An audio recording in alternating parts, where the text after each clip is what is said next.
Take a wafer of tinker's tin.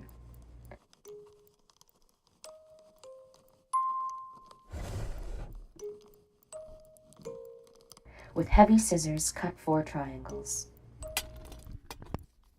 Punch holes. Here are the 2 angles at the base of the triangle.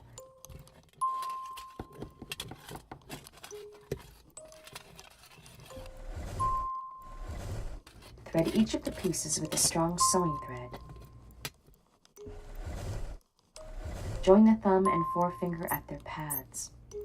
By rolling them together forward and back, the triangles should variously meet and separate. These are your beaks. It is with these that you will pick up the grass and twigs and tinsel and stray bits of string and weave them together in the branches of a chosen tree or bush or thicket.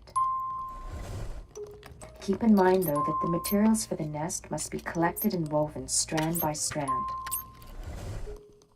Such a birdie method may at first seem absurd to the forward-thinking nest maker, but soon it will be found that the pleasures of the project are not derived from efficiency.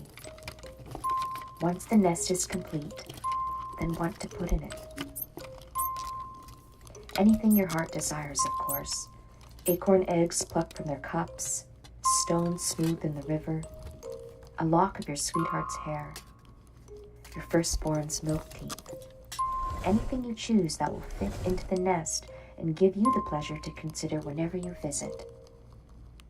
Over time, one's whole countryside might be fitted out with a constellation of such nests, each holding its own special treasure.